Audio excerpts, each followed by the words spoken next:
Hi guys, most of you are probably familiar with Crimson Wings, so I'm not intending this video to be a review as such. What I want to do is address, I've seen a lot of negativity regarding his kind of tolerances and the difficulty of transformation, and the fact that it's kind of caused some issues with paint scratching and damage, etc. So from my opinion, I mean, I've owned him a little while now, and I actually think he's one of the best G1 representations we've got, and in my opinion, he's a better representation than even Hasbro's official masterpiece. So, what I wanted to do was try and give you guys a fair crack of the whip in looking at this um, as potential for your collection. So I'm not one to read the instructions. I've sort of been around Transformers since the beginning, and I actually treat them as sort of like a bit of a puzzle. And I've had this one now a few weeks, and I've been going back and forth, and I think I've kind of come with a method that gives you proper clearance and good tolerances all the way through. So I just thought I'd share that with you, and it might, for those of you who've put him away because he was a bit too troublesome, it might get you to sort of pick him up and play with him again. And for those of you who are sort of on the fence regarding should I get him or should I get Masterpiece Starscream, to give um, Crimson Wings a fair crack, really. And so I've sort of got a system that works well and is smooth, no tolerance issues, no scraping of paint. So I thought I'd share that, and hopefully people will give him sort of a fair consideration when trying to decide. So let's have a look. Okay, so we're going to begin with Starscream in his sort of quite dynamic little pose, and from there we'll start straightening him out and getting him into a more sort of ready for transformation mode. So we're going to straighten out this double hip that's going on here, and that just helps give a much wider range of poses available to the legs. And we can now sort of, really appreciate the proportions that they've gone with and how they've managed to sort of really capture the look from the original G1 cartoons and indeed the comic books. So from here now we're going to sort of start tidying up the extremities ready for transformation. So this is kind of what I call my pre-transformation. So it's going to start collapsing up the fists and popping them away into the forearms. So this is basically just closing down the thumb and balling up the fingers and popping the hands away. Once that's done, we're just going to collapse up these null rays and then just pop them off the arms and then clip them into the wings on their mounting points. And then we're ready to kind of begin the transformation proper. Okay, so we're just going to start with this kneecap, because in actual fact it's the one thing I do have some clearance issues with, and it's just on my copy and just on this one knee. But with continued transformations it has loosened up, and it's just taken a little bit of a wiggle. But seeing as that kind of bothers me, I start with that first. So next we're on to just simply moving the wings out to the sides, and then we'll prise open the cockpit, which gives us the ability to just split the top of the cockpit and get access to these little plinths that close up under the neck. And we can move those out to the side once we've got Starscream looking to the skies. And we can angle these out to the side. There's a hinge that the whole mechanism is on the back, and that allows it to clear past the air intakes without scraping against them and causing any paint scratching. So for now I'm just going to close this back up while I work on the side bits that the arms are connected to. So they will again rotate around, and if you've got the hinges at the back at the right angle, you'll see, as you can see here, they move smoothly past without scratching on anything. So we're going to open up the chest again now, and this allows this to drop down and give us much better access to the cockpit area. So we're going to focus now on getting the cockpit assembled. So we're going to swivel this up on this little double hinge here, and then we can rotate the cockpit to be sort of 90 degrees. And then we're just going to bring in the front of the canopy so we're clear to turn the midsection of the canopy around 180 degrees. And then we can bring the front of the canopy out of the way and squeeze the sides of the head, which allows it to be sort of pinched by two little supports either side. And then we can sort of wiggle this section in. Oh, the head doesn't pop back out again. There we go. And then we can close up little tabs underneath.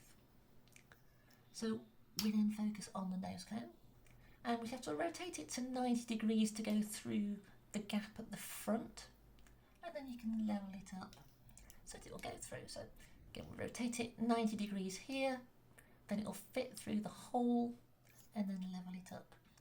So now we're just going to close the front of the nose cone and just push it all back, close down the canopy on the top, the little flaps at the side, and just kind of finagle the whole front together, and you end up with a completed front part of the jet. So we're going to start now by levelling up the air intakes, and then grabbing the final part of the cockpit, just giving it a pull forward as far as it will go, and then once it's forward it should snick in front of the back part of the jet. Then we're going to get the air intakes level with the back of the jet, and it can take a little bit of wiggling and persuasion to get it to go into the right place. But once it does, you want to make sure that you've got them slightly angled outwards, and then with sort of a firm push down they should snick into place, and then a little bit of a massage just to sort of line everything up nicely, and we end up sort of approaching something that almost looks a little bit like a go walk mode. So now we can start working on the back of the jet and the arms. So first of all, I'm just actually going to clear out this groin area. If I slide this down to behind the knees here, it means the whole front of the jet can sort of lie flat against the legs. And then you can really see we've got lots and lots of space then with the nose cone out of the way and the legs out of the way. We've got lots of space. So I'm just going to fold down these little grey tabs. There's one either side. These were the fronts of the waist in robot mode. And then we can go to the top of the jet and start preparing for the arm transformation. So just making sure that those two stanchions either side are flush. And then you can really see what I'm saying. You've got lots of space here for the arm transformation. So we can now bend this joint here at 90 degrees, bend it down. This will allow us to rotate the whole assembly up onto the other side, bringing the shoulder now onto the inside. You just move that out of the way so that we can do the same with the other side. You might need to move these little filler pieces out of the way, but then it will swing through, and the arms and the shoulders are now on the inside. So we're going to swing, once we get this finagled, so we're going to swing the shoulder out of the way, and then this will allow us to get the backpack just rotated, pulled up, and then unfolded. Then we'll move the other arm down. That will allow us to kind of square this up and get it into position without anything really getting in the way. Okay, so now we can start with a little detail, and you can see as we move this arm assembly, it changes this hinge here, and it actually affects this little gap. So we can put these fillers in whilst the hinge is pivoted down, and you'll find that you can get these in a lot easier than trying to kind of smush them into place towards the end of the transformation. So with those in, you can then start sort of extending back the rest of the jet mode, and we can move on to the next step. So we're going to finish off the hips, and we fold that down and fold it up. So this is kind of very much like Ocular Max Inferno, if any of you are familiar with that. And it clips in here, the front of the hip connects, and we are ready to begin the legs, which in actual fact I think are my most fun part. So we're going to come round to the inside of the legs and then push down on the panel that is the rear fin, and this allows us to get a good grasp on the top panel and lift it up, and then the whole inner gubbins of the legs will swing out to the side. Don't forget this little tab here, it's very important later on and is often forgotten. Slide down the leg, and then we need to sort of repeat the whole process on the other side. Push, unclip and swing out, and don't forget the tab. Next is the feet, and we need to rotate it so that the slot lines up with the inside section here where the mushroom peg goes in. But then you need to rotate the foot to where there's more space to actually extend it flat. And then rotate the engine back, and then the foot can lie back against the leg. Same on the other side, so really making sure that you get that slot lined up with the only place it will open. Unconnecting it, there you go, and then you'll need to move it to where there's more space to actually open it up, and then you can lie it flat against the leg and clip into place. So next we've got to get ready for the legs to receive the arms. So these holes here are where the shoulders are going to pop into. So we're going to fold the two halves together and bring them to marry up the shoulders. Just making sure that we pop in this double hinge, and then we can snap them together, and making sure the forearms are clear of the top panels.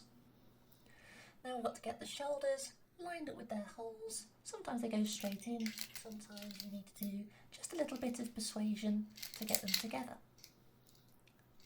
And then once they're in, just pushing those little indents we had before into place.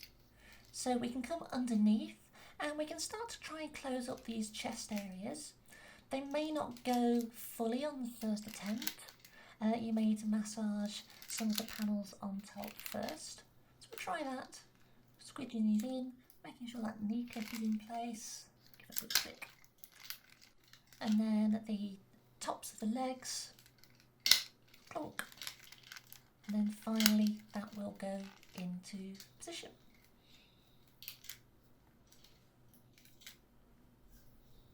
Okay, so we're finally ready to start finishing off the back of the jet. So separating those two pieces and sliding in the grey panel. There's a little slot for it to go into in the front of the leg. Just making sure the panels sort of behave themselves, and then folding down the rear stabiliser, bringing up these vertical stabilisers here, swinging out the side of the jet, just bring a nice little tip and push it into spot, and then rotating the elevator. And finally on this side, just folding in this bit here, which was originally underneath his chin.